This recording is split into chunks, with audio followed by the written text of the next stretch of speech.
Hello students, मैं doctor Shobha Jauhari, associate professor in botany, LBS government college Kotputli.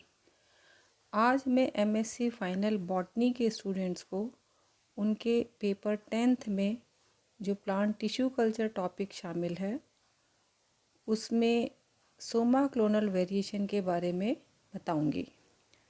Soma clonal variation क्या होता है? Soma clonal variation is the variation seen in plants that have been produced by plant tissue culture, or the genetic variability present among cultured cells. Plants derived from such cells or progeny of such plants is called Soma clonal variations. अर्थात जब tissue culture करते हैं तो culture में grown जो callus होता है उस कैलस में जो भी सेल्स प्रेजेंट होती हैं उनकी जेनेटिक वेरिएबिलिटी हो सकती है। अर्थात वो सभी सेल्स या कुछ सेल्स जेनेटिकली वेरिएबल हो सकती हैं और इसी वेरिएबिलिटी को हम सोमा क्लोनल वेरिएशन कहते हैं। सोमा का अर्थ हुआ सोमैटिक सेल्स एंड क्लोनल उनसे बनने वाली क्लोनल सेल्स, और उसमें जो जेनेटिक वेरिएबिलिटी है इसलिए वेरिएशंस। तो इस पूरे फिनोमिनन को सोमा क्लोनल वेरिएशन कहा जाता है। Another term gametoclonal variation has also been proposed for the variability present among pollen derived cells या plants। एक दूसरी टर्म gametoclonal variation भी यूज़ की जाती है। ये टर्म उन प्लांट्स या कैलस कल्चर्स के लिए यूज़ की जाती है जो कि ज़्यादातर पोलन से डिराइव्ड कैलस होते हैं। Plants regenerated from tissue and cell cultures show heritable variations for both qualitative and quantitative traits। जो प्लांट्स टिश्यू कल्चर्स या सेल कल्चर से ग्रो किए जाते हैं उन प्लांट्स में हेरिटेबल वेरिएशंस मौजूद होते हैं। ये हेरिटेबल वेरिएशंस क्वालिटेटिव भी हो सकते हैं एंड क्वांटिटेटिव भी हो सकते हैं। Chromosomal rearrangements are an important source of this variation। अब जो हम वेरिएशन की बात कर रहे हैं ऑफ कोर्स वो वेरिएशन जेनेटिकल होता है और जेनेटिकल वेरिएशन का मुख्य कारण क्रोमोसोमल रीअरेंजमेंट ही हो सकता है। The term Soma clonal variation is a phenomenon of broad taxonomic occurrence reported for species of different ploidy levels and for outcrossing and inbreeding vegetatively and seed propagated and cultivated and non-cultivated plants। ये Soma clonal variation जो है वो एक ऐसा phenomenon है जो कि बहुत प्रकार के टैक्सोनॉमिक क्लासिफिकेशंस में या डिफरेंट प्लॉइडी लेवल्स में की स्पीशीज़ में आउटक्रॉसिंग या इनब्रीडिंग या वेजिटेटिवली या सीड प्रोपोगेटेड स्पीशीज़ में and cultivated and non cultivated plants किसी में भी हो सकता है। जो कैरेक्टर्स प्रभावित होते हैं इन सोमा क्लोनल वेरिएशन द्वारा वो क्वालिटेटिव या क्वांटिटेटिव ट्रेट हो सकते हैं। सोमा क्लोनल वेरिएशन केवल एक पर्टिकुलर कॉमन प्लांट्स के में ही नहीं पाया जाता है बल्कि ये उन प्लांट्स में भी पाया जाता है जो कि कैलस से रेज किए हुए होते हैं या कैलस से के रीजनरेशन से रेज किए जाते हैं।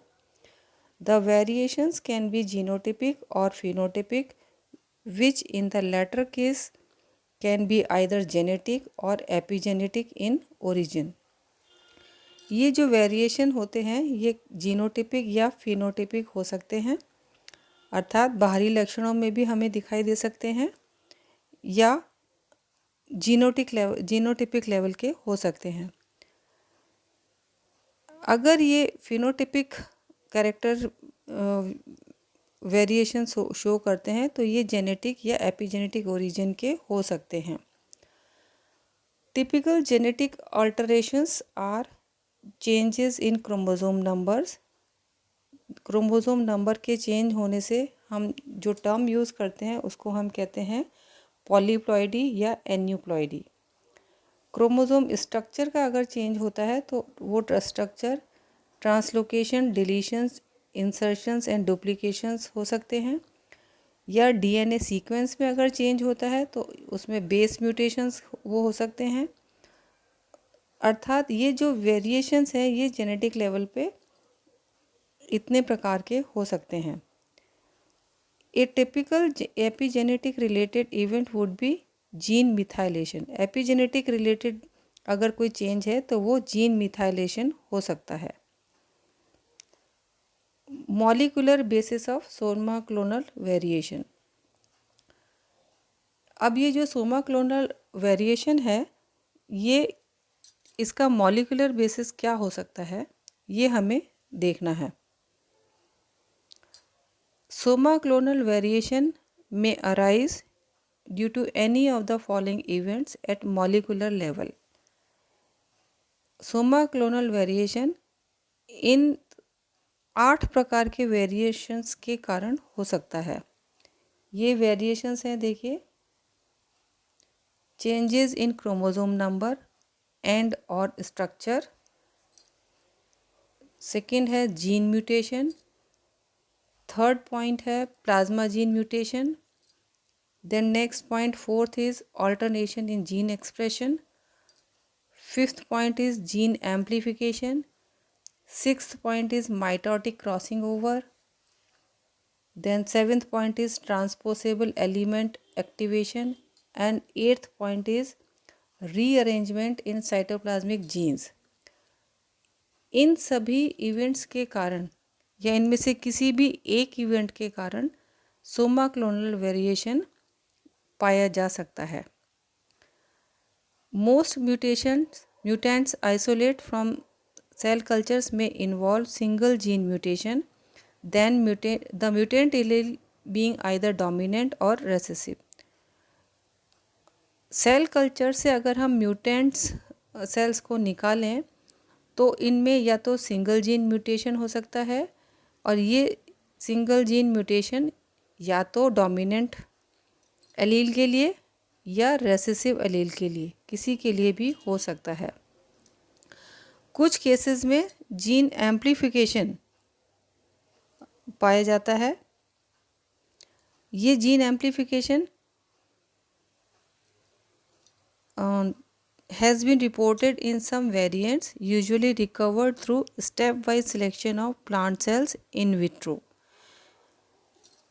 ये जीन एम्प्लीफिकेशन कुछ ऐसे वेरिएंट्स में पाया जाता है जिनको कि इन विट्रो कल्चर्स में से स्टेप वाइज सिलेक्शन के थ्रू रिकवर किया जाता है। समटाइम्स डी एम्प्लीफिकेशन में also occur in Soma clonal variants. For example, rRNA genes अर्थात डी एम्प्लीफिकेशन भी हो सकता है। In addition, some previously silent mutator genes may become activated during tissue culture. The breakage and fusion of chromosome which occur during culture may activate the silent mutator gene and or other transposable elements. Tissue culture के दौरान कुछ पहले के silent mutator gene activate हो सकते हैं, या breakage और फ्यूजन ऑफ क्रोमोसोम हो सकता है, और breakage and fusion of chromosome के होने से कुछ साइलेंट म्यूटेटर जीन या तो एक्टिवेट हो सकते हैं या कुछ ट्रांसपोसेबल एलिमेंट्स एक्टिवेट हो सकते हैं। Mitotic crossing over could also account for some of the genetic variations detected in regenerated plants, leading to recovery of homozygous recessive single gene mutations in R0 generation itself. कुछ regenerated plants में mitotic crossing over भी genetic variations के लिए responsible हो सकता है। ये जो वेरिएशन है ये फर्स्ट अर्थात जिस जनरेशन से हम स्टडी करना शुरू कर रहे हैं जेनेटिक वेरिएबिलिटी को, उसी जनरेशन से ये चेंजेस आ सकते हैं। Cytoplasmically inherited mutations have been recovered in several cases. Example, T toxin resistance, male fertility, and mitochondrial DNA restriction pattern changes in TCMS maize. Cytoplasmically inherited mutations भी कुछ cases में नोट किए गए हैं, जैसे कि T toxin resistance. T toxins एक प्रकार के फंगस द्वारा प्रोड्यूस्ड टॉक्सिन्स होते हैं, उनके प्रति रेजिस्टेंस भी साइटोप्लाज्मिकली इनहेरिटेड म्यूटेशंस में स्टडी की गई है। इसके अलावा mitochondrial DNA restriction pattern changes in TCMS मेज। CMS मेज का अर्थ हुआ साइटोप्लाज्मिक मेल स्टेरिलिटी, जो कि मेज में बहुतायत से पाई जाती है। इनके माइटोकॉन्ड्रियल डीएनए रेस्ट्रिक्शन पैटर्न में चेंजेस भी साइटोप्लाज्मिकली इनहेरिटेड हो सकते हैं। इन tomato, most of the mutants recovered were identical with the already known spontaneous or induced mutations, but some mutations were entirely new. Either new alleles of known genes or mutant alleles of hitherto unknown genes. Example, jointless pedicel mutant in tomato, which is highly valued in mechanical picking. Tomato में कुछ mutants ऐसे भी recover किए गए हैं जो कि पहले से ही नॉन स्पॉन्टेनियस म्यूटेशन से मिलते जुलते या आइडेंटिकल थे। स्पॉन्टेनियस म्यूटेशंस या इंड्यूस्ड म्यूटेशंस के आइडेंटिकल थे, परंतु कुछ म्यूटेशंस बिल्कुल डिफरेंट थे, जैसे कि new alleles of non genes और म्यूटेंट एलील्स। इससे जो प्रोड्यूस होते हैं वो है जॉइंटलेस पेडिसिल इन टोमेटो में, जो कि म्यूटेंट टाइप का होता है, और इस प्रकार का जो म्यूटेंट टोमेटो है वो उसकी मार्केट वैल्यू भी बहुत ज़्यादा होती है। In if no visual morphogenetic changes are apparent, other plant screening procedure must be applied. अगर आपको कुछ मॉर्फोलॉजिकल चेंजेस आपको नहीं अपेरेंट दिखाई पड़ते हैं, तो कुछ दूसरे प्रोसीजर्स को अपना करके हमें उन स्टडी करनी चाहिए उन कैरेक्टर्स की। There are both benefits and disadvantages to soma clonal variation. Soma clonal variation के कुछ फ़ायदे भी हैं तो कुछ नुकसान भी होते हैं। The phenomenon of high variability in individuals from plant cell cultures or adventitious shoots has been named in soma clonal variations. कुछ फिनोमिना ऐसे हैं जो कि प्लांट सेल्स एंड कल्चर्स में बहुत ही वेरिएबिलिटी के होते हैं, या जैसे कि एडवेंटिशियस शूट्स। इस प्रकार के जो फिनोमिनन हैं उनको हम सोमा क्लोनल वेरिएशन के नाम से भी जानते हैं।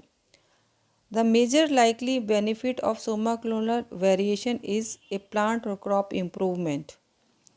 सोमा क्लोनल वेरिएशन से किसी प्लांट या क्रॉप का इम्प्रूवमेंट भी किया जा सकता है। Soma clonal variations leads to the creation of additional genetic variability.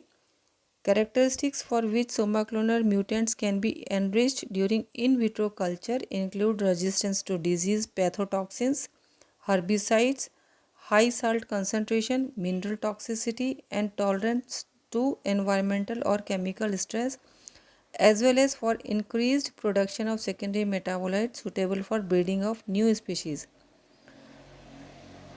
वो कैरेक्टर्स जिनके लिए सोमा क्लोनल वेरिएंट्स या सोमा क्लोनल म्यूटेंट्स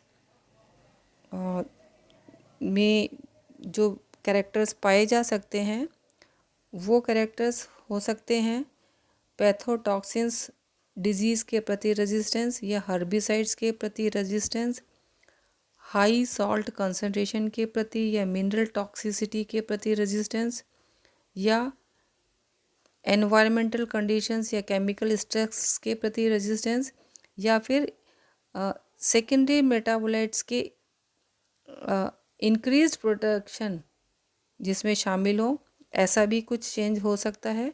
और इस प्रकार की स्पीशीज़ न्यू स्पीशीज़ के ब्रीडिंग के लिए उपयोगी भी होती है। अब कुछ advantages and disadvantages of Soma clones देख लेते हैं। Disadvantages of soma clonal variations. A serious disadvantage of soma clonal variation occurs in operations which require clonal uniformity, as in the horticulture and forestry industries, where tissue culture is employed for rapid propagation of elite genotypes, sometimes leads to undesirable results. Soma cloner variation से कई बार कुछ ऐसे operations हो जाते हैं जिनकी की आवश्यकता नहीं होती है या जो हमें डिज़ायरेबल रिजल्ट्स नहीं देते हैं। इसके अलावा हमें जहाँ पर रैपिड प्रोपगेशन की आवश्यकता होती है वहाँ पर ये कुछ एलीट स्पीशीज़ के कुछ वेरिएंट्स प्रोड्यूस कर देते हैं, तो इस तरह से ये इसका एक डिसएडवांटेज भी हो सकता है। सेकंड है, selected variants are random and genetically unstable. जो वेरिएंट्स होते हैं किसी भी कैलस में वो रैंडम है, अनप्रिडिक्टेबल है और ये जेनेटिकली अनस्टेबल भी हो सकते हैं। Require extensive and extended field trials.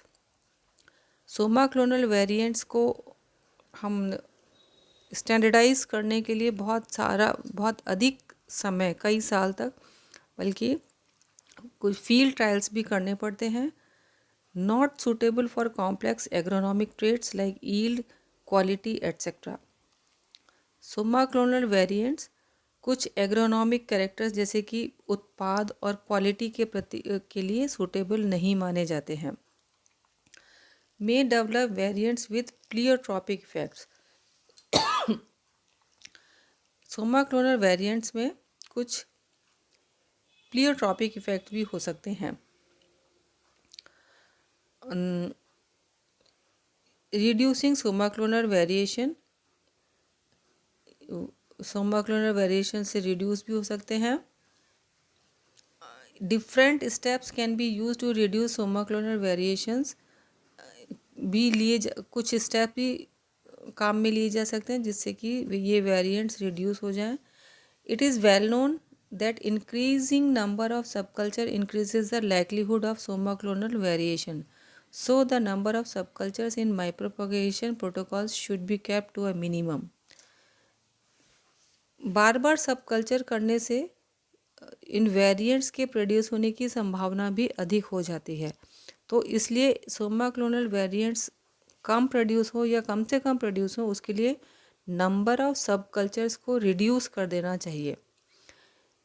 या फिर दूसरा काम ये कर सकते हैं कि इसमें कुछ मिनिमम अमाउंट ऑफ ऑक्सिन्स या प्लांट हार्मोन्स का प्रयोग किया जाए।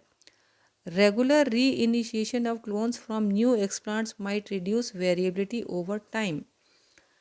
सब कल्चरिंग को बार बार करने की बजाय हम हर बार एक नया एक्सप्लांट काम में लें तो उससे वेरिएबिलिटी रिड्यूस हो सकती है।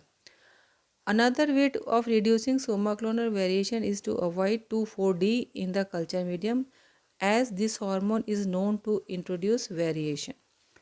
तो कल्चर मीडियम में 2,4-D का इस्तेमाल नहीं करके भी सोमा क्लोनल वेरिएंट्स को हम घटा सकते हैं या इसकी पॉसिबिलिटी कम कर सकते हैं। यहाँ पर देखिए इस इलस्ट्रेशन के ज़रिए मैंने आपको सोमा क्लोनल वेरिएंट्स को समझाने की कोशिश करी है। यहाँ पे देखिए एक प्लांट है जिसमें कि ये पिंक कलर के फ्लावर्स आ रहे हैं।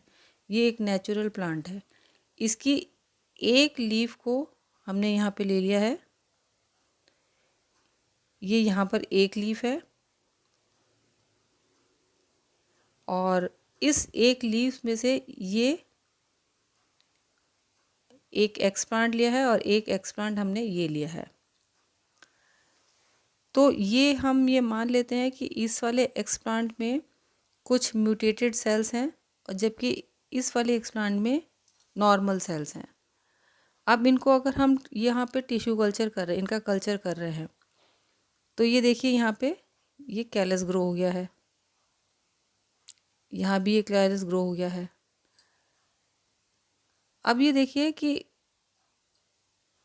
इन कैलस के ग्रो होने से